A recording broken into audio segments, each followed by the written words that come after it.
All right, the planned ground invasion, as John just mentioned, of Gaza has been delayed since Friday. But why?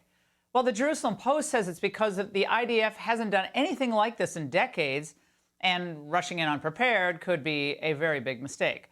So what intel could they be seeing that's giving them pause? Here now to discuss the possibilities, John Ratcliffe, former director of national intel under President Trump.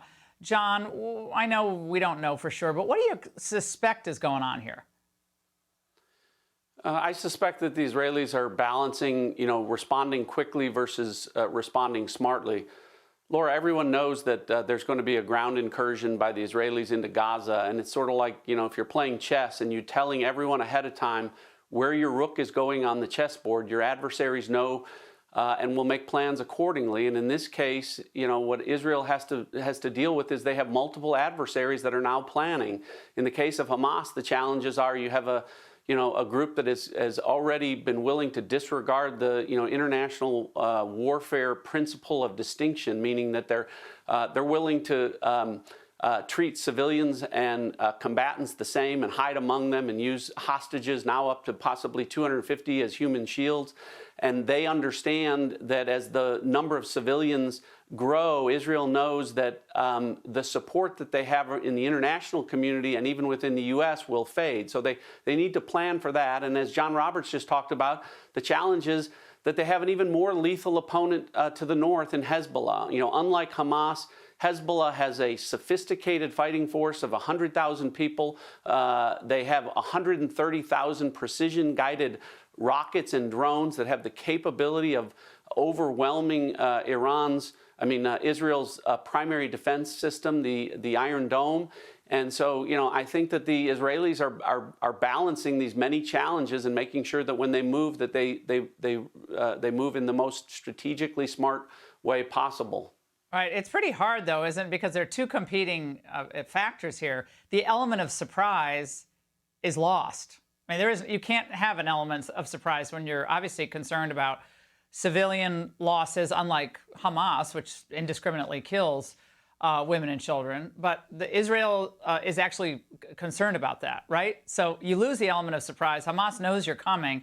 Meanwhile, Hezbollah to the north, and Lord knows what else is going to come into play. Right. Israel's willing to do what we would do, which is, to try and fight within, the norms of international warfare, and your adversaries are willing to disregard those, and it puts you at that disadvantage, and they know that you're coming. And so, it is a tremendous challenge, and I think that's what the delay is attributable to. John, I want to get into the value of our intel going to Israel at this point, because there have been some questions about whether information that we had about a potential attack ever made its way to Israel, whether we had sufficient intel on this. So there is some new reporting tonight that is claiming that the CIA intel on this Hamas attack never reached Biden, saying that they were dismissed as routine. And U.S. intel agencies were focused on other international threats, primarily China, Russia, Iran, and that this strategic shift in priorities may have contributed to a lack of attention given to the intelligence on Hamas. So the CIA might be trying to cover its you-know-what, John, but they're saying, we saw this was going to come, and they were distracted with other priorities. It reminds me of what happened before 9/11. It's similar concerns.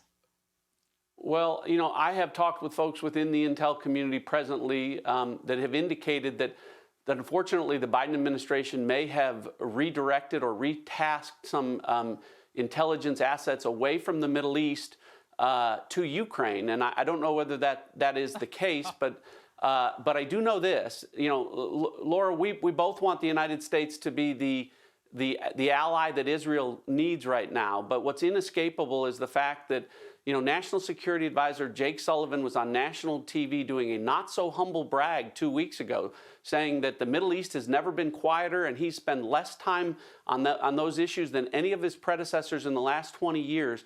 And that is a whiff of epic proportions, because obviously, just 2 weeks later, the Israeli people have suffered the worst atrocity since the Holocaust. And so, you know, the role that the U.S. should be playing, Laura, is that our best intelligence enterprise, our human intelligence, our signals intelligence, our geospatial intelligence should be working hand in glove with the Israelis to support them in what they need. But I think there are real questions about our own intelligence assets and capabilities as directed by this administration. Well, I'm going to get into that in the angle, the competence of the United States to even be involved here at some level. But John, invaluable insight. Thank you. Hey, Sean Hannity here. Hey, click here to subscribe to Fox News YouTube page and catch our hottest interviews and most compelling analysis.